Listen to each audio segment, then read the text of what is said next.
Hello everyone, welcome to exam forum. Exam forum के आज इस वीडियो में हम कवर करेंगे प्रमुख नेताओं के लोकसभा चुनाव क्षेत्र, यानी कि कौन सा नेता कहां से चुनाव जीता। लेकिन सबसे बड़ा प्रश्न ये है यहाँ कि किन नेताओं के बारे में हम याद करें, किन नेताओं के बारे में ना याद करें, क्योंकि टोटल जो कॉन्स्टिट्यूंसी है वो तो है 500 प्लस, लेकिन आपको 500 प्लस के बारे में नहीं याद करना है। एग्जाम में उन्हीं नेताओं के बारे में पूछा जाता है जो सबसे ज़्यादा पॉपुलर हैं, या फिर सबसे ज़्यादा विवादित नेता रहते हैं, या फिर उन कंस्टिट्यूंसीज के बारे में पूछा जाता है जो सबसे ज़्यादा हॉट सीट रहीं, या फिर उन नेताओं के बारे में पूछा जाता है जो पिछली लोकसभा में किसी न किसी मंत्री पद पे थे, या फिर बॉलीवुड सितारे जो कि नेता बने, उन सभी के बारे में पूछा जाता है। तो इन्हीं को हम ध्यान में रखते हुए जो मेन नेता हैं उनको इस वीडियो में कवर करेंगे। और यहाँ से हर एग्जाम में, जो आने वाले एग्जाम में है, 1 से 2 क्वेश्चन पूछे जाने 100% तय है।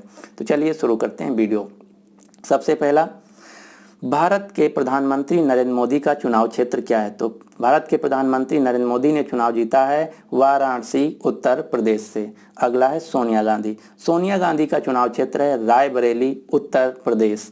अगला है राहुल गांधी। राहुल गांधी इस बार 2 जगह से चुनाव लड़े थे। पहला अमेठी, उत्तर प्रदेश से, जहां से हार गए हैं। दूसरा वायनाड, केरल। तो राहुल गांधी का चुनाव क्षेत्र इस बार वायनाड, केरल। अगला है बीजेपी के राष्ट्रीय अध्यक्ष अमित शाह का चुनाव क्षेत्र गांधीनगर, गुजरात। इन 4 नेताओं के बारे में आपको तो पता ही होना चाहिए। अब हम कवर करते हैं फिल्मी सितारे। उन फिल्मी सितारों के बारे में जो चुनाव लड़े और जीत गए। यहाँ से सबसे ज़्यादा क्वेश्चन पूछा जाता है। सबसे पहले स्मृति ईरानी। स्मृति ईरानी जो कि भाजपा की नेता हैं, इन्होंने अमेठी से चुनाव लड़ा और जीत गई, यानी कि स्मृति ईरानी का चुनाव क्षेत्र है अमेठी, उत्तर प्रदेश। अगला है हेमा मालिनी। हेमा मालिनी जो कि बॉलीवुड एक्ट्रेस हैं, इन्होंने चुनाव जीता है मथुरा, उत्तर प्रदेश से। अगला है रवि किशन। रवि किशन जो कि भोजपुरी अभिनेता हैं, इन्होंने चुनाव जीता है गोरखपुर, उत्तर प्रदेश से। अगला है किरण खेर। किरण खेर जो कि बॉलीवुड एक्ट्रेस हैं, इन्होंने चुनाव जीता है चंडीगढ़ से। नेक्स्ट है गौतम गंभीर। क्रिकेटर गौतम गंभीर ने चुनाव जीता है पूर्वी दिल्ली से। अगला है मनोज तिवारी जो कि एक भोजपुरी अभिनेता हैं, इन्होंने चुनाव जीता है उत्तर पूर्वी दिल्ली से। दोनों क्वेश्चन सिमिलर हैं, थोड़ा सा डिफरेंस आपको याद रखना है। गौतम गंभीर ईस्ट दिल्ली से हैं और मनोज तिवारी नॉर्थ ईस्ट दिल्ली से हैं। अगला है हंसराज हंस जो कि एक गायक हैं, इन्होंने चुनाव जीता है उत्तर पश्चिमी दिल्ली से। अगला है बाबुल सुप्रियो जो कि भाजपा के नेता हैं और गायक हैं, इन्होंने चुनाव जीता है आसनसोल, पश्चिम बंगाल से। अगला, ये 2 अभिनेत्रियों के नाम आपको याद रखना है। पहला है नुसरत जहान, दूसरा है मिमी चक्रवर्ती। ये सबसे ज़्यादा न्यूज़ में रही मीडिया में, क्यों ये भी मैं बताता हूँ। सबसे पहला है नुसरत जहान। इन्होंने चुनाव जीता है बसीरहाट, पश्चिम बंगाल से, जो कि टीएमसी की नेता हैं। आपको ये जो चित्र दिख रहा है, ये है नुसरत जहान जो कि एक अभिनेत्री हैं। दूसरा मिमी चक्रवर्ती, इन्होंने भी चुनाव जीता है जादवपुर, पश्चिम बंगाल से। ये भी टीएमसी की नेता हैं। ये आपको जो चित्र दिख रहा है, ये हैं मिमी चक्रवर्ती। इन 2 अभिनेत्रियों को मीडिया ने इनकी सुंदरता की वजह से सबसे ज़्यादा हाईलाइट किया है इस साल के चुनाव में। तो यहीं से क्वेश्चन भी पूछे जाने के सबसे ज़्यादा चांस हैं, तो आपको याद रखना है। मिमी चक्रवर्ती जो कि टीएमसी की नेता हैं, इन्होंने चुनाव जीता है जादवपुर, पश्चिम बंगाल से। दूसरी नुसरत जहान जो कि टीएमसी की नेता, इन्होंने चुनाव जीता है बसीरहाट, पश्चिम बंगाल से। अगला सनी देओल। सनी देओल को तो आप सभी लोग जानते होंगे। सनी देओल ने चुनाव जीता है गुरदासपुर, पंजाब से, भारतीय जनता पार्टी की सीट से।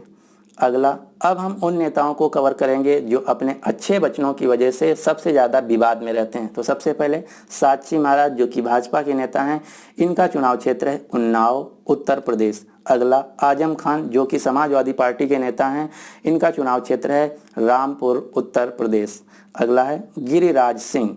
गिरिराज सिंह जो कि भाजपा की नेता हैं, इनका चुनाव क्षेत्र है बेगूसराय, बिहार। अगला है प्रज्ञा सिंह ठाकुर जो इस साल के लोकसभा चुनाव क्षेत्र में सबसे ज़्यादा न्यूज़ में रहीं अपने अच्छे वचनों की वजह से। प्रज्ञा सिंह ठाकुर, इनका चुनाव क्षेत्र है भोपाल, मध्य प्रदेश। अगला है असदुद्दीन ओवैसी जो कि AIMIM के नेता हैं, इनका चुनाव क्षेत्र है हैदराबाद, तेलंगाना। अगला है नेशनल कॉन्फ्रेंस के नेता फारूक अब्दुल्ला, इनका चुनाव क्षेत्र है श्रीनगर, जम्मू कश्मीर। अगला क्वेश्चन, अब हम उन नेताओं के बारे में बात करेंगे जिनको दिग्गज नेता कहा जाता है, या फिर उन नेताओं की कंस्टिट्यूंसी को हॉट सीट कहा जाता है, या फिर हम उन नेताओं के बारे में डिस्कस करेंगे जो कि पिछले कैबिनेट में मंत्री पद पे थे। तो सबसे पहले अखिलेश यादव, जो कि समाजवादी पार्टी के राष्ट्रीय अध्यक्ष हैं, इनका चुनाव क्षेत्र है आजमगढ़, उत्तर प्रदेश। अगला है राजनाथ सिंह, जो कि पिछली बार कैबिनेट मंत्री में भारत के गृह मंत्री थे। तो राजनाथ सिंह का चुनाव क्षेत्र है लखनऊ, उत्तर प्रदेश।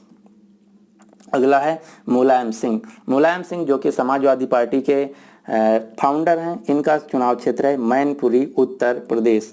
अगला है फिरोज वरुण गांधी जो कि प्रियंका गांधी के चचेरे भाई हैं, इनका चुनाव क्षेत्र है पीलीभीत, जो कि भाजपा के नेता हैं। तो आपको याद रखना है वरुण गांधी का चुनाव क्षेत्र है पीलीभीत, उत्तर प्रदेश। और इनकी मम्मी जिनका नाम है मेनका गांधी, इनका चुनाव क्षेत्र है सुल्तानपुर से। ये दोनों आपको याद रखना है, मेनका गांधी सुल्तानपुर से, वरुण गांधी पीलीभीत से। क्यों याद रखना है? इसलिए याद रखना है क्योंकि इनका जो चुनाव क्षेत्र इस बार जो है भाजपा ने एक दूसरे को पलट दिया। पहले वरुण गांधी जो नेता होते थे वो होते थे सुल्तानपुर से, और मेनका गांधी होती थी पीलीभीत से, लेकिन इस बार बदल दिया है। वरुण गांधी हैं इस बार से पीलीभीत से और मेनका गांधी हैं सुल्तानपुर से। तो ये क्वेश्चन पूछे जाने के ज़्यादा चांस हैं। अगला है किरण रिजिजू जो कि पिछली लोकसभा चुनाव में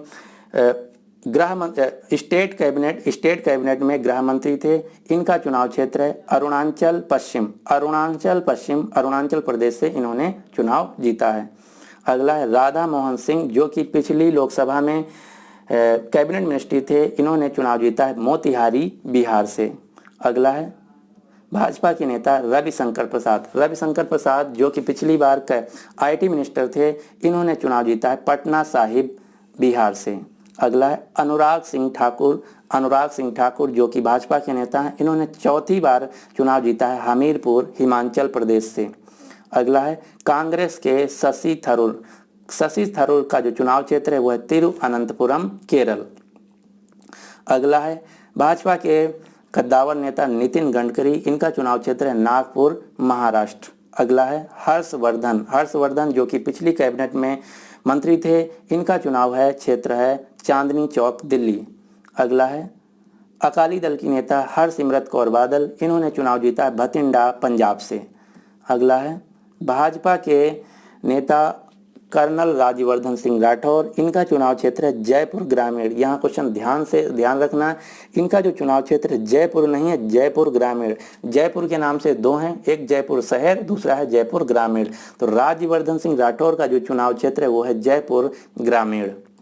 अगला, अब हम उन नेताओं के बारे में पढ़ेंगे जो कि इस लोकसभा चुनाव क्षेत्र में, इस बार के लोकसभा में चुनाव 2019 में न्यूज़ में रहे। कौन कौन से? पहला है कांग्रेस की नेता रम्या हरिदास, जिन्होंने चुनाव जीता है अल्थूर, केरल से। ये केरल की एकमात्र महिला नेता हैं जिन्होंने केरल से चुनाव जीता, इसलिए ये न्यूज़ में है, तो आपको याद रखना है। रम्या हरिदास का चुनाव क्षेत्र है अल्थूर, केरल। दूसरी नेता हैं बीजेडी की नेता हैं चंद्राणी मुर्मू, जिन्होंने चुनाव जीता है क्वाकझर, उड़ीसा से। ये लोकसभा चुनाव 2019 में सबसे कम उम्र की सांसद चुने जाने वाली नेता हैं। इनकी उम्र जो है वो है मात्र 25 साल 11 महीना। तो ये इस वजह से बहुत ज़्यादा न्यूज़ में रही, तो आपको याद रखना है चंद्राणी मुर्मू जो कि बीजेडी की नेता हैं उड़ीसा से, इनका चुनाव क्षेत्र है क्वाकझोर।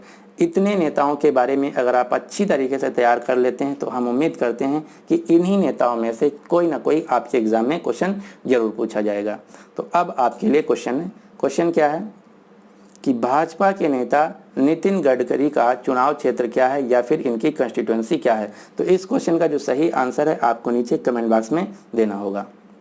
तो उम्मीद करते हैं कि आपको वीडियो पसंद आया होगा। अगर आपको वीडियो पसंद आया तो प्लीज़ इस वीडियो को लाइक कर दीजिए और अपने सभी दोस्तों के साथ जो किसी भी एग्ज़ाम की तैयारी कर रहे हैं उनके साथ शेयर कर दीजिए। अगर अभी तक हमारा चैनल एग्जाम फोरम अकेडमी को आप सब्सक्राइब नहीं किए तो इसको सब्सक्राइब कर लीजिए ताकि हर वीडियो की लेटेस्ट अपडेट आपको मिलती रहे। So finally thanks for watching and good luck for your exam.